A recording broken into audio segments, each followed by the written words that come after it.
የዛሬውን መረጃ ለእናንተ ማድረስ ያስፈልገው ምንም ይለው አገዛዙ እየሄደበት ያለው መንገድ አማራ ክልልን በተለየ ሁኔታ በሶስት ቀለማት በሚጠሉት ቀለማት ፈርጀዋል፣ መድበዋል። ጨፌ ኦሮሚያዎች በጣም የሚጠሉት ቀለም አረንጓዴ፣ ቢጫና ቀይ ነው።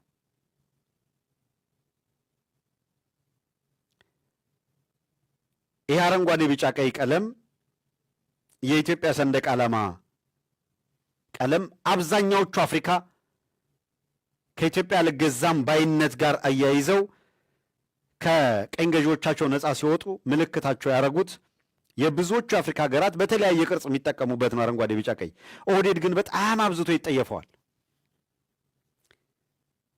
አፍሪካውያን የነፃነት ተምሳሌት ያደረጉት ይህ ሰንደቅ ዓላማ በብዙ መስዋዕትነት ኢትዮጵያ የቆመችበት መለያ ሰንደቅ ስለሆነ የዛ አካል ደግሞ አይደለሁም የራሴ ሰንደቅ አመጣለሁ ስለሚል እንኳን የራሱ ሰንደቅ ኢትዮጵያ የሚለውን ስም እኮ እንቀይራለን የሚሉ ናቸው ጎበዝ። የሆነው ነው አረንጓዴ፣ ቢጫና ቀይ ተብሎ ሶስት ምድብ አውጥተዋል። አረንጓዴው ተብለው የተለዩት አካባቢዎች ምርጫ ይካሄድባቸዋል ተብለው የተለዩ ናቸው። ወይም በአብዛኛው ሜጀር ሲቲዎች ዋና ዋና ከተሞችን ያማከሉ ናቸው። የወረዳ በሉ የዞን በለው ወዘተረፈ ከተሞችን መሰረት ያደረገ ሆኖ አረንጓዴ ዞኖች ናቸው። ችግር የለባቸውም ተብሎ የተለዩ ናቸው። ምርጫ በነጻነት እናካሄዳለን ብለው የወሰኑባቸው። ሌላው ቢጫ ተብሎ የተመደበ ነው። የቢጫ ዞኖች ተብሎ የተመደቡት ምርጫ ይካሄድባቸዋል፣ ነገር ግን የጸጥታ ችግር ሊያጋጥም ስለሚችል ከፍተኛ የጸጥታ ኃይሎች የሚመደቡበት ወይም ስራ የሚያስፈልግ። ሌላው ቀይ ተብሎ የተመደበ ነው። ቀዮቹ በታጣቂ ኃይሎች ቁጥጥር ስር ያሉ በሚል የተመደቡ ናቸው። እዚህ ላይ ከጨፌ ኦሮሚያ የተሰጠው አቅጣጫ አረንጓዴው ወደ ቢጫ ዞን እንዳይመጣ ማስጠበቅ የሚለው፣ ቢጫ ዞኖች ላይ ከፍተኛ ወታደራዊ ዘመቻ ከምርጫ በፊት ማካሄድና ቢጫ ዞኖች ወደ አረንጓዴ ዞን እንዲቀየሩ የሚለው፣ ሶስተኛው ቀይ የምንለው የሚባለው ነው። ቀዩ ላይ ታጣቂዎች ያሉባቸው ናቸው። ቀዩን ከምርጫ በፊት ከፍተኛ ውጊያ በማድረግ ወደ ቢጫ ዞን መቀየር አለበት የሚል፣ ቢጫ ዞን ከነ ችግሩም ምርጫ ይካሄድበታል ስለተባለ አስተውሉ። አረንጓዴ ማስጠበቅ ነው የተባለው። ቢጫ የተባለው በቢጫ የተፈረጁቱ ወደ አረንጓዴ እንዲመጡ ከፍተኛ ወታደራዊ ኦፕሬሽን እንዲሰራባቸው የታዘዙ ናቸው። ቀይ ቢያንስ ወደ ቢጫ ቀጠና እንዲመጣ መደረግ አለበት በሚል የተበየነ ነው። በዚህ መሰረት በዋነኛነት ሰሞኑን ወደ እልህ አስጨራሽ ከፍተኛ ውጊያ ተገብቷል። በዚህ 3-4 ቀን በሌላ ውዝግቦች ላይ ሁሉም ሚዲያውም አተኩሯል። መሬት ላይ ግን የሚገርም በጣም ከፍተኛ ውጊያ እየተካሄደ ነው የሚገኘው። በተለይ ሰሜን ሸዋ፣ ምዕራብ ጎጃም፣ ምስራቅ ጎጃምና ምዕራብ ወሎ ላይ እነዚህ 4 ወረዳዎች በጣም እጅግ ከባድ ውጊያ እየተካሄደባቸው የሚገኙ ቦታዎች ናቸው። ምስራቅ ጎጃም፣ ምዕራብ ጎጃም፣ ሰሜን ሸዋና ምዕራብ ወሎ 4። ሰሜን ሸዋ እንደ ኦህዴድ አቅጣጫ ከሆነ አዲስ አበባ አፍንጫ ስር ነው። በሰሜን ሸዋ ዞን ምንም አይነት ቀይ ዞን መኖር የለበትም የሚል ነገር ላይ ነው የደረሱት። ለዛ ቀይ ዞን እንዳይኖር በሚል ከባድ ጦርነት እየተካሄደ ነው። በእነዚህ 4 ቦታዎች ላይ ኢንተርኔት ብቻ አይደለም የሚያቋረጡት፣ ስልክ ቴክስት ማድረግ አትችልም። ቴክስት መለዋወጥ በስልክም አትችልም። በጣም አውዳሚ የሆነ ከባድ ጦርነት እየተካሄደባቸው ያሉ ቀጠናዎች ናቸው። ከዚህ ከአስገቡት የክፍለ ጦሮች ብዛት፣ የወታደሮች ስምሪት ብዛት አንጻር የሚታይ ነው። የነ ማስረሻ ፋክተር ጎጃም፣ ምስራቅ ጎጃም ላይ አለ። እሱን ዱካ በጣም መከተል ያስፈልጋል። የማስረሻ መስመር አሁንም በትግሉ ላይ ካሉ አካላት ጋር ላይን አፕ ያደረገ ከሆነ ማጥራት በደንብ መከታተል ያስፈልጋል። ዞሮ ዞሮ ከባህር ዳር ወደ አዴት ሞጣ እና ቀራኒዮ መስመር ለረጅም ጊዜ ዝግ ነበረ። አሁን አገዛዙ ያንን መስመር ከፍቻለሁ ብሎ እያቀራራ ነው የሚገኘው። ከፍቻለሁ ያለው በአካባቢው ያለውን የጦርነት ሁኔታ ቀይሬያለሁ በሚል አካባቢ ያለውን የጦርነት ውጥረት ቀይሬያለሁ የሚል ድምዳሜ ላይ ደርሷል።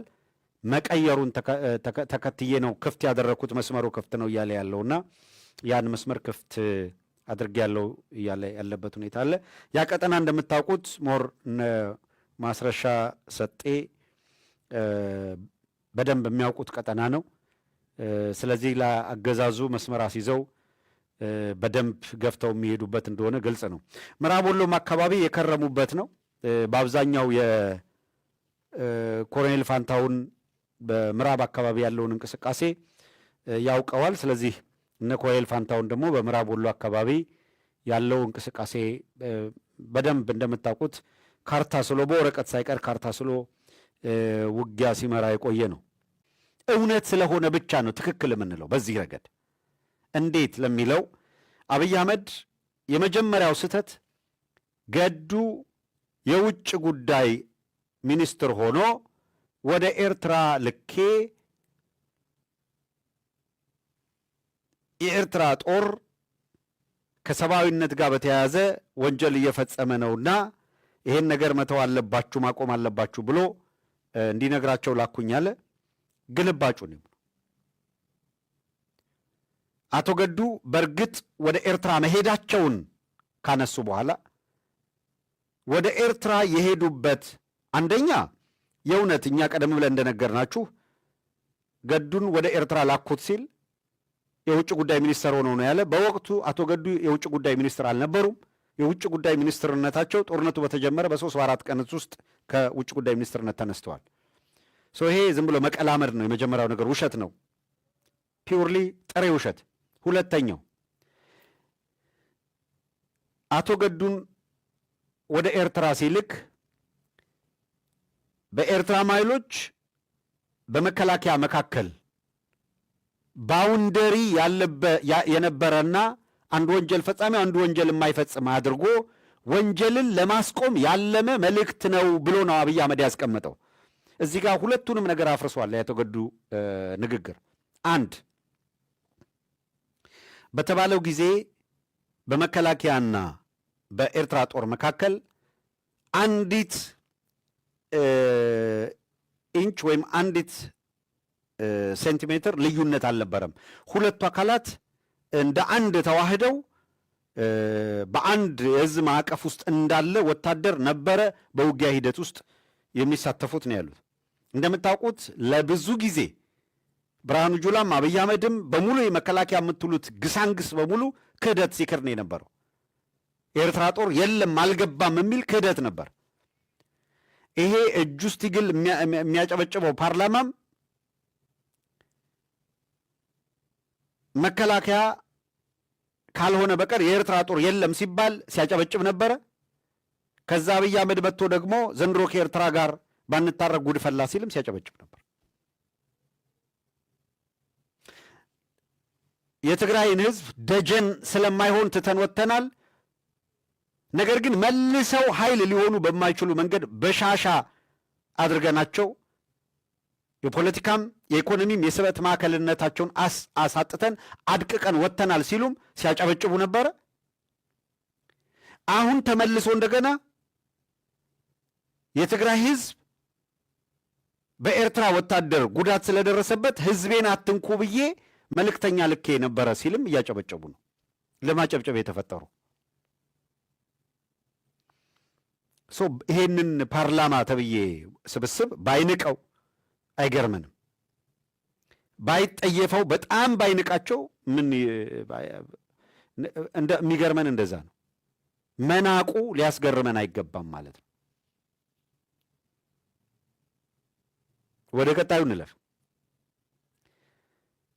የኤርትራ ጦር ጋር ማነው ወደ ኢሳያስ ሲልክ ገዱን የላከበት ሪዝን አንዱ አቶ ገዱ ግልጽ ያደረጉት መከላከያና የኤርትራ ወታደር የተለያየ አይደለም፣ በአንድ እዝ እንዳለ አካል በጋራ ሲታገል ነበረ በሚል የአብይ አህመድን ዲስኩር ዲስፕሮቭ አድርገዋል፣ ውሸቱን አጋልጠዋል።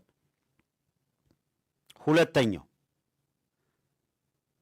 ለትግራይ ህዝብ እንደሚያዝንና እንደሚቆረቆር አድርጎ ፖለቲካ ሊሰራ መሞከሩን ያጋለጡበት መንገድ ዳግመኛ ሊያንሰራራ በማይችል መንገድ ከዚህ በኋላ ትግራይ ቲፒኤልኤፍ አይደለም ያለው ትግራይ እና ህዝቡ እንዳያንሰራራ ተደርጎ ተመቷል። ትግሬ ነው ያለው። እንደው ትግሬ ከዚህ በኋላ እንዳያንሰራራ ተደርጎ ተመቷል በሚል ነው ለአቶ ገዱ የገለጠለት። አያሳስብም፣ በቃ ተመቷል፣ አይነሱም ከዚህ በኋላ እንኳን ህዝቤ ተመታ የሚል ርኅራሄ አያንሰራሩ ማደቀቅ ናቸው ነው ያለት። ሪያሊቲውን ተከተሉ እስኪ። የማን ትክክል ነው ለሚለው ገዱ ስለሆነ አብይ ስለሆነ እንትና ስለሆነ አይደለም። እንዳያንሰራሩ አድርገን መታናቸው ነው ያለው አይደለም። ገዱ እንዲህ ነው ያለኝ ዳግመኛ አያንሰራሩም አላለ። ገዱ ያለውን በአደባባይ አብይ አህመድ አላለውም ወይ? ከዚህ በኋላ የስበት ማዕከል መቀሌ የስበት ማዕከል ሊሆን አይችልም። በኢኮኖሚም በፖለቲካም ደቋል አይደለም ያለው። አሁን ከበሻሻ ከትንሿ እሱ ከተወለደባት መንደር ያለየች አይደለም ያለው አብይ አህመድ። ይሄን በአደባባይ ብሎታል። ስለዚህ የአቶ ገዱ ንግግር አብይ አህመድ ሲያደርገውም ሲናገረውም ከነበረው ጋር ሚስማማና ትክክለኛነቱ ፕሩፍ የተደረገው የአቶ ገዱ ነው ማለት ይቻላል።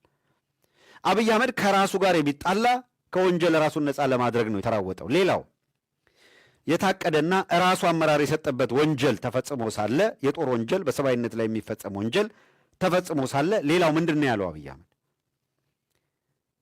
ዓለም አቀፍ ተቋማትና ሌሎች አካላት እየተፈጸሙ ባሉ የሰብአዊ መብት ጥሰቶች እና ወንጀሎች ምክንያት ጉዳዩ የዓለም አቀፍ ተቋማትን ትኩረት እየሳበ ነው። ሂዶ የተጠያቂነት መዘዝ ስለሚያመጣብን ጥንቃቄ እናድርግ አለ። ምን ማለት ነው? እሱስ በቀደም ባሳየናችሁ ቪዲዮ መሰረት እየገደሉ ቪዲዮ ስለሚቀርጹ ስትገሉ ቪዲዮ አይቀረጽ ነው። ወንጀሉን እንተው ሳይሆን የሚፈጸመ ወንጀል ሚስጥራዊ ይሁን ነው። አቶ ገዱ አንድ ጥያቄ ጠየቅኩ ይላሉ። ወደ ኤርትራ ሲሄዱ ፕሬዚደንት ኢሳያስን ሲያገኙት አብይ አህመድ ካቀረበው ከሰደደው መልእክት በላይ እሳቸው አንድ ነገር መናገር ፈልገው ነበር። አንድ መልእክት ማድረስ ፈልገው ነበረ። ለምን በቀጥታ የኤርትራ ጦር እንዲወጣ ትዕዛዝ አይሰጥም ወይም ደግሞ እንዲወጣ አይነገረውም ብለው ነበር። በፍጹም ይህን ጥያቄ እንዳታነሳ ብሎ ከለከለኝ ነው ያሉት። ስለዚህ የላካቸው የወንጀል ተጠያቂነት የሚያመጣ እንቅስቃሴ ስላለ ይሄንን ወንጀል ተጠንቅቀን እንፈጽመው ነው ያሉት እንጂ መብቃት አለበት ጦሩ መውጣት አለበት የሚል አይደለም። መውጣት የሚባል እንዳታነሳ ነው ያሉት። ጦሩን ስለማስወጣት ምንም ነገር እንዳታነሳ ክልከላ ነው ያደረጉበት ገዱ ላይ። ገዱ ይሄንን አጋልጠዋል። ስለዚህ በጥቅሉ የአብይ አህመድ አገዛዝ የተዘፈቀበት ወንጀል በማናቸውም መልኩ በማጭበርበር ሊታለፍ የማይችል ነው። ደመቀ መኮንንን ምስክር አድርጎ አውጥቶ በል የተባለው ሊል ይችላል። ደመቀ መኮንን መዳፉ ላይ ነው። ይሄ በደንብ አሁን ዓለም አቀፍ ሚዲያዎችም ጭምር አድሬስ እያደረጉት የአብይ አህመድ ውሸት በሚገባ የተጋለጠበት ወቅት ነው። በጣም የሚገርመው የአገዛዙ ካድሬዎች አብይ አህመድ ጥሩ እንዳረገ ይሄ ሳይታለም የተፈታ ነው። እሱ ራሱ ሊያጭበረብር የሞከረበት መንገድ አይታችሁታል አይደለ? ማህተም አንገቱ ላይ ያለ ገዱ ይሄንን ይክዳል ብዬ አላምንም ምናምን የሚል ነገር ሲናገር ሰምታችኋል አይደል? ምን ማለት ነው? አስቀድሞ ባለማህተም ነው አንገቱ ላይ እንትናል እውነተኛ ለመምሰል እሱ የሚናገረው ሀቅ ለማስመሰል የሄደበት ርቀት ነው። ግን አላዋጣም።